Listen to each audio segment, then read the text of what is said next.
Je vous salue, chers téléspectateurs et chers internautes.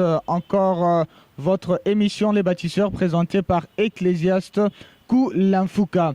Tous les jours, nous apportons des sujets qui vous édifient. Et aujourd'hui, nous allons parler d'un sujet très intéressant qui va concerner beaucoup plus particulièrement les chrétiens. Alors, je ne suis pas seul sur ces plateaux, je suis accompagné du pasteur Lema Diamonica. Il est pasteur à l'église Christ Notre Espérance de Ndjili et il est également professeur à l'Institut biblique et théologique des Assemblées de Dieu. Bonjour pasteur. Bonjour Ecclésiaste. Merci. Alors, de quoi nous allons débattre aujourd'hui? J'ai personnellement remarqué que il y a un problème qui se pose au niveau des chrétiens, le problème du cœur, le problème des sentiments amoureux, likambo ya bolingo. Alors, j'ai voulu parler avec le pasteur du sujet que j'ai intitulé Le chrétien et les fiançailles. Parce qu'au départ, pour parler des fiançailles, il faudrait qu'il y ait l'amour qui existe. Alors, comment gérer cet amour-là jusqu'à atteindre cette phase qu'on appelle les fiançailles? Alors, la première question que moi je poserai, c'est celle de savoir, c'est d'abord qui un chrétien? Eh bien, merci. Le chrétien, c'est celui qui a accepté Jésus comme Seigneur et Sauveur, celui qui a fait une rencontre personnelle avec Jésus et qui est passé par la repentance sincère et qui commence sa nouvelle vie avec Jésus-Christ. C'est celui-là que nous appelons un chrétien. Merci beaucoup, pasteur, qui commence sa nouvelle vie avec Jésus-Christ. Alors, dans sa nouvelle vie avec Jésus-Christ, il y a des interdits, il y a des choses qu'il n'est plus censé faire. Et là, nous entrons dans le domaine de l'amour, du cœur, des sentiments. Comment vous concevez d'abord ce domaine-là face aux chrétiens? Bien, c'est un domaine qui n'est pas seulement réservé aux païens. L'amour, c'est naturel. Donc, lorsque Dieu parle du mariage, un mariage ne peut pas commencer s'il n'y a pas ces sentiments d'amour qui peuvent naître dans les chefs de deux personnes qui veulent commencer une vie ou qui proposent de faire une vie d'ensemble. Donc, l'amour, c'est quelque chose de naturel, c'est un sentiment humain qu'on ne peut pas seulement voir dans le chef des païens ou dans le chef des chrétiens. C'est tout homme qui a ces sentiments d'amour en lui. Merci beaucoup, pasteur. C'est tout homme qui a ces sentiments d'amour en lui. Alors, un chrétien qui sent que non, là, je commence à être amoureux. En tant que chrétien, la gérance de ces sentiments diffère des païens. Tout à fait vrai, parce que le païen, lorsqu'il commence leur amour, ils se permettent de tout. Mais en tant que chrétien, il n'a pas à se comporter comme tout le monde. C'est-à-dire, il y a des choses qu'il doit faire, il y a des choses qu'il ne doit pas faire en tant qu'enfant de Dieu. Mais le païen peut se permettre à tout faire, à tout dire, mais le chrétien a des choses qu'il ne doit pas faire. C'est-à-dire, il y a des retenues. Il y a des choses qu'il ne peut pas se permettre de faire pendant que le mariage n'est pas encore consommé dans ces deux étapes. Vous comprenez? En tant qu'auprès de la belle famille, après la bénédiction à l'église, c'est alors qu'on peut consommer son mariage. Mais les païens, lorsqu'on s'est dit oui, ils peuvent se permettre de tout, mais l'enfant de Dieu ne peut pas se permettre de faire tout cela. Merci beaucoup, pasteur. Alors, nous parlons là de sentiments amoureux avant d'entrer dans le bain des fiançailles. Selon vous, un chrétien, il peut tomber amoureux à quel âge? Bon, en tout cas, lorsque on atteint déjà l'âge de la puberté, l'homme commence déjà à sentir. Ces sentiments-là commencent à se réveiller en lui. Donc, en tant qu'homme, déjà à partir de la puberté, on commence déjà à sentir ces sentiments d'amour. Donc, c'est normal pour les chrétiens, pour les païens aussi. À la puberté, alors, pour un chrétien qui se sent amoureux déjà à la puberté, comment il peut le gérer? Eh bon, tu viens de dire quelque chose de très important, gérer. C'est-à-dire comment il faut commencer à gérer maintenant ces émotions, ces sentiments-là. Parce que si on ne les gère pas très bien, on risque de se plonger dans la liberté. Alors, la liberté peut vous conduire maintenant dans les libertinages et tu vas commencer à faire de n'importe quoi. Alors, à ce moment-là, ça deviendra très dangereux. Donc, on doit très bien gérer ces sentiments d'amour qui commence à naître dans les chefs de la personne et comment le gérer selon la parole de Dieu. Selon la parole de Dieu. Et merci beaucoup, Pasteur Lema. Et là, je m'en vais poser la question de savoir quand est-ce qu'on parle des fiançailles. Eh bien, on parle de fiançailles à partir du moment deux personnes qui s'aiment et qui commencent disons, il y a les sentiments d'amour, comme tu l'as dit, qui commencent dans leur cœur, mais la personne est sérieuse maintenant. L'homme qui trouve qu'il veut maintenant s'engager dans le domaine du mariage. Alors, il trouve un partenaire qui est la femme, il pose son problème, bon, je ne sais pas comment il va introduire. Dieu m'a dit, Dieu m'a révélé, est-ce que je sens que tu es la femme qui peut avec moi un jour bâtir un mariage? Bon, je ne sais pas comment il va introduire parce que tout le monde ne le fait pas de la même manière.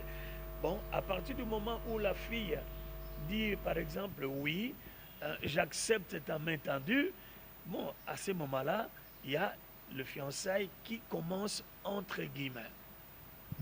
Entre guillemets. Si je vous ai très bien suivi, pasteur, je me rends compte que vous me dites que les fiançailles commencent dès lors qu'un frère approche une sœur et la sœur donne son accord et non lorsque les deux familles sont au courant. Non, ça commence d'abord par deux personnes. Ils se mettent d'accord. Ils sont sérieux dans ce qu'ils disent, dans ce qu'ils veulent faire ensemble. N'est-ce pas? Alors, ça commence, le oui est donné, les fiançailles commencent, mais ce n'est pas encore officiel. Maintenant, pour sécuriser cette fiançaille-là, c'est ainsi nous disons que le parent doit connaître l'affaire et pour les chrétiens, l'Église aussi doit être informée, c'est-à-dire le pasteur doit être informé de ce qui se passe maintenant entre deux personnes, le frère et la sœur. Là, au moins maintenant, il y a une garantie, il y a une sécurité maintenant. La famille doit suivre, l'Église doit suivre pour éviter un peu de dérapage. Et à ce moment-là, nous pouvons dire maintenant que les fiançailles ont commencé entre deux personnes, c'est-à-dire l'homme et la femme, le frère et la sœur. Merci beaucoup, pasteur. Alors, la durée des fiançailles, vous pouvez l'estimer à combien de temps? Merci, Ecclésias. Bon, cela dépend maintenant de la personne. Si on s'est déjà préparé, hein, quelqu'un a déjà son emploi et il a déjà le minimum voulu parce que ce n'est pas qu'il faut atteindre les 100% de biens pour se marier, mais on a déjà les minimums, on a déjà son emploi rémunérateur. Et à ce moment-là, nous pouvons estimer que 2 ans, 3 ans suffisent pour qu'on arrive maintenant à terminer cette étape de fiançailles et entrer dans le mariage proprement dit. En tout cas, 2 ans, 3 ans, c'est vraiment le temps minimum. 2 ans, 3 ans, le temps minimum. Vous êtes pasteur, berger dans une église, vous avez des brebis que vous encadrez. Alors, un frère vient vous voir, il est étudiant. Il a encore 20 ans. Mais il vous dit, pasteur, je suis amoureux. Et il veut s'engager sérieusement et il s'est dit, quand on finira les études, quand j'aurai du travail, si Dieu nous fait grâce, je vais épouser cette sœur-là. Quel conseil vous allez donner à un tel frère? Je dirais au frère, pourquoi est-il pressé? Il est encore étudiant, il a encore un parcours un peu long devant lui.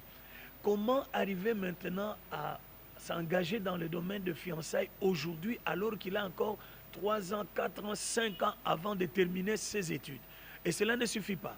Il faut maintenant chercher de l'emploi. Il faut être stable dans la société, dans la vie. Alors, commencer déjà les fiançailles à cet âge-ci, de 20 ans, alors qu'on est encore aux études, ça peut vous créer à la longue. C'est ainsi, nous voyons des fiançailles qui peuvent faire 7 ans, 8 ans, 10 ans, ce qui n'est pas normal. Donc, moi, je déconseille à ces frères-là, autant se focaliser à ses études et au moment opportun, lorsqu'il va terminer ses études, et à ce moment-là, il peut s'engager maintenant dans la recherche de la femme qui peut un jour prendre un mariage. Mais maintenant qu'il a encore 20 ans, il est encore aux études, je trouve que c'est très tôt et c'est trop risqué. Merci beaucoup, pasteur. C'est très tôt et c'est très risqué. Est-ce qu'on peut rejeter, repousser, je ne sais pas moi, enterrer un sentiment amoureux qui naît dans une personne? Ah, mais je viens de vous dire, les sentiments amoureux naissent déjà à partir de la puberté. Donc il faut savoir gérer. Les parents doivent aider cet enfant, cette jeune fille, ces jeunes garçons. Donc ce n'est pas parce que ces sentiments d'amour commencent à naître dans le chef de notre fils qui a encore 13 ans, 14 ans, qu'on doit les laisser faire n'importe quoi. Non. Donc ces sentiments sont naturels, mais il faut savoir les gérer jusqu'à ce que vous serez en mesure de pouvoir prendre la femme. C'est-à-dire vous serez en mesure de gérer maintenant cette femme-là. Ce n'est pas parce que ces sentiments ont commencé en vous et qu'il faut commencer maintenant à se jeter à corps perdu pour faire de n'importe quoi. Il faut faire attention à ces moments-là. Merci beaucoup, pasteur. Alors, quelle différence vous faites entre fréquentation et fiançailles? Bon, je peux fréquenter une sœur, il n'y a rien de mauvais entre nous. C'est une sœur, je la fréquente, on peut partager, je ne sais pas, la parole de Dieu, on peut partager en tant qu'étudiant nos cours, il n'y a rien de mauvais là-dedans. Mais c'est lorsque le penchant d'amour commence maintenant à se manifester et qu'on n'a pas, on ne sait pas bien gérer, alors c'est à ce moment-là que ça devient dangereux. Mais fréquenter un frère, fréquenter une soeur, le problème ne se pose pas. Il n'y a rien de danger là-dedans. Il n'y a rien de danger. Merci beaucoup, pasteur. Alors, j'aimerais qu'on jette un peu un coup d'œil dans la Bible. Je suis là en face d'un pasteur. J'ai relevé en fait quelques versets qui nous illustrent un peu les fiançailles. Alors, j'aimerais qu'on débatte à partir de ces versets-là. J'ai Osée, chapitre 2, versets 21 à 22. Osée chapitre 2. Versets 21 à 22. Osée chapitre 2, 21-22. La Bible dit, en ce jour-là, j'exaucerai, dit l'Éternel, j'exaucerai les cieux et ils exauceront la terre. La terre exaucera le blé, le mou, l'huile et ils exerceront Israël. Je ne vois pas. Non, je crois qu'il faudrait prendre 21, 22, oui. Dans ma version, on dit ceci. Je serai ton fiancé, Osée chapitre 2, verset 21 à 22. Je serai ton fiancé pour toujours. Je serai ton fiancé par la justice, la droiture, la grâce et la miséricorde. Je serai ton fiancé par la fidélité et tu reconnaîtras l'Éternel. Je ne sais pas votre version. Ma version, c'est à partir du verset 19 qui dit « Je serai ton fiancé pour toujours, je serai ton fiancé par la justice, la droiture, la grâce et la miséricorde. Je serai ton fiancé par la fidélité et tu reconnaîtras l'Éternel. » Alors, dans ces passages où Dieu prend la place du fiancé, il cite un peu beaucoup de qualités là, et je me demande, et cela n'est pas étonnant de voir Dieu prendre la place du fiancé, et tout ce qu'il cite là, fidélité, droiture et tout, est-ce les éléments qu'un fiancé doit faire preuve durant les périodes de fiançailles, ou comment doit-on considérer ces passages? Tout à fait, parce qu'ici, il y a alliance entre Dieu et son peuple, n'est-ce pas? Imagé par le langage d'un homme qui veut fiancer, qui veut prendre une fille en fiançailles, n'est-ce pas? Pour projeter un mariage dans les jours qui viennent. Alors, il faut que ces fiançailles-là aient une base solide. C'est ainsi, Dieu prévient déjà que je serai ton fiancé pour toujours. Ce n'est pas pour t'abandonner, n'est-ce pas? Donc, je suis sérieux, j'aimerais marcher avec toi, Israël, n'est-ce pas? Que nous pouvons aujourd'hui prendre l'image d'une jeune fille.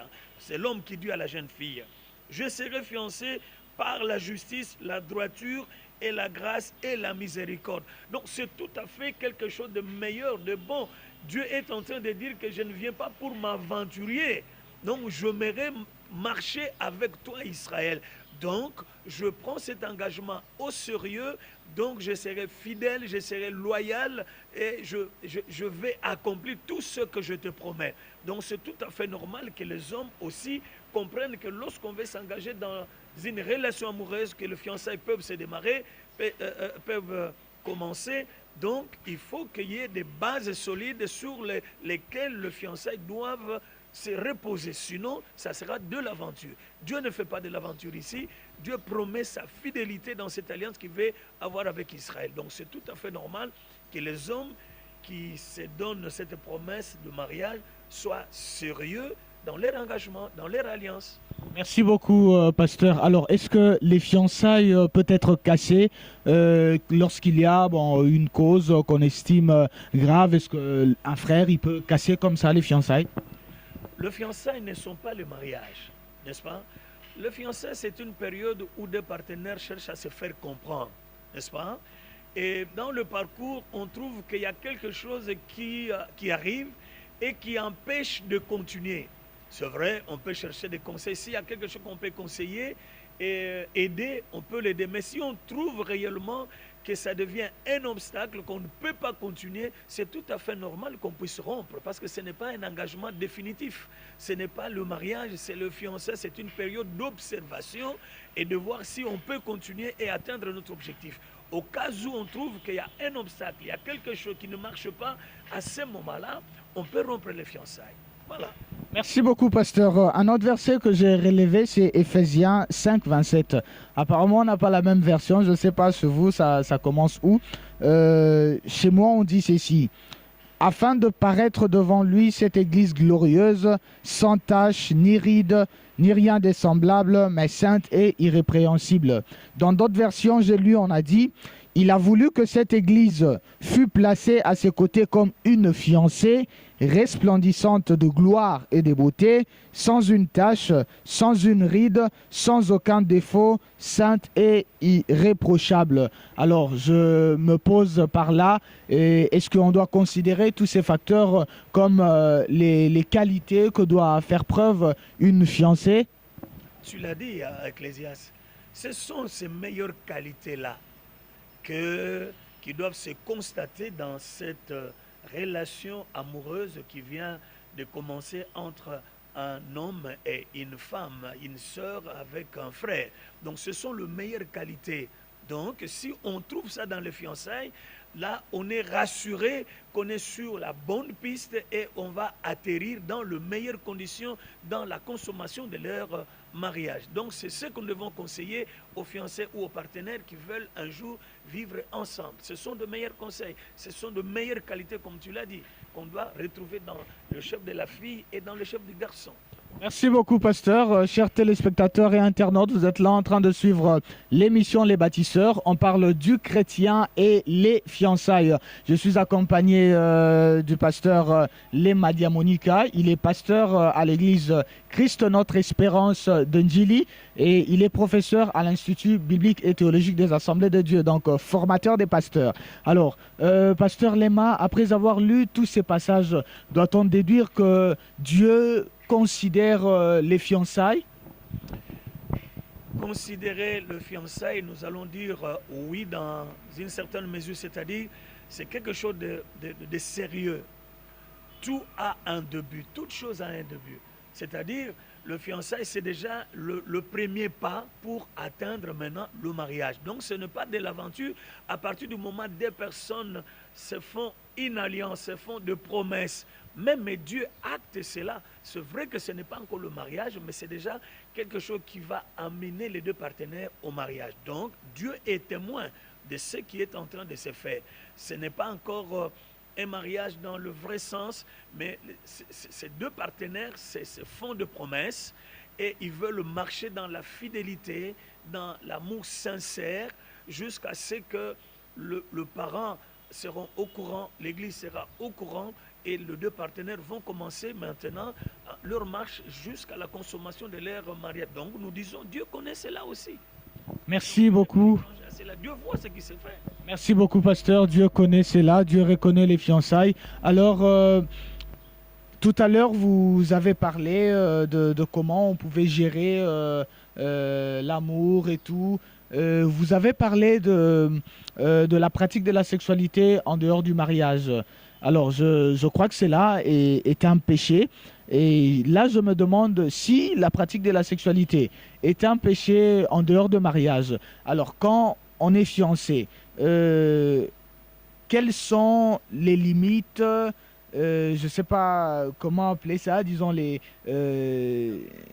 garde-fous, en fait, ou je peux même dire jusqu'où deux fiancés peuvent s'arrêter au niveau de leur amour en termes peut-être de tendresse, caresse par exemple? Non.